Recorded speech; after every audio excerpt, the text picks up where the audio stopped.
Anthony Giovinazzo, I think, is a visionary in this field. Anthony was not handed anything on a silver platter. He helped transform synapses from what they were into what they've become. He's always focused on doing the right thing for the patient versus simply what's best for the business. I've experienced Parkinson's in my extended family. When you see someone in this state, you realize that if you can help, you should try. And I kept hearing that there was a problem that was not very well treated called off or freezing episodes, and that there was one drug that actually treated that condition, but it was a drug that was delivered in a very poor manner. If we could provide a simple and effective means of delivering the drug, then the patients and their caregivers would see a lot of use for it. Anthony is a passionate leader. He has a story to tell. He has a way that he wants to help patients with Parkinson. And at the end of the day, he said, I want to be part of that story. And so his passion, his intestinal fortitude, his stubbornness at times, and as I've said many times, his perseverance was something that each of the people within that group, and it wasn't a large group, but all of them aspired to. And we innovated this concept of using a thin film strip. If you think of Listerine strips, it's a very similar concept. It was like a bell had gone off in my brain, and I realized that we had the opportunity to really make a difference in a number of patients' lives and the caregivers. And under his leadership, we took the product from basically an idea to a late stage phase 3 clinical product. So in late 2012, we had our second $20 million financing fail. We ended up with very little resources in the bank. I had no money personally to be able to buy my wife a Christmas gift. We had $54,000 in the bank. We needed $50,000 to stay listed on the Toronto Venture Exchange.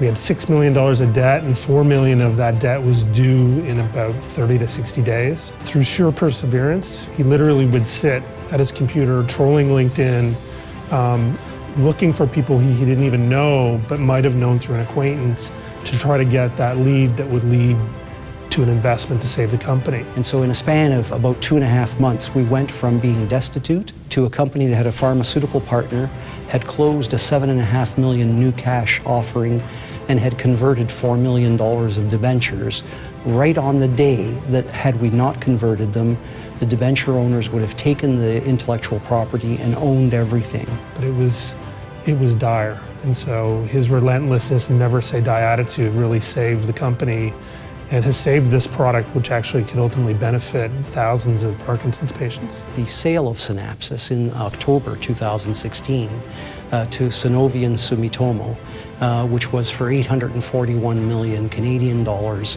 all cash, all up front, which was unheard of at the time. That's a tremendous achievement since it represented a 120% premium to market price, and was probably one of the best deals done in the past decade of a Canadian life science company. I think of him almost like the Wayne Gretzky in biotech. Like Wayne Gretzky always could see the puck and where it was going to go.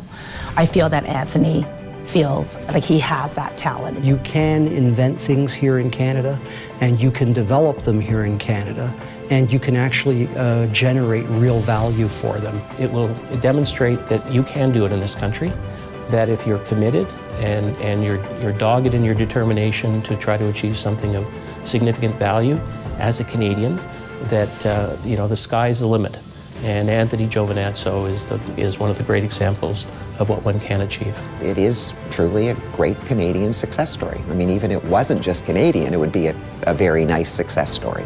Without even hesitation, when I think about what makes Anthony Giovinazzo unique, it would be his tenacity, his courage, his hard work, and passion. He just doesn't give up.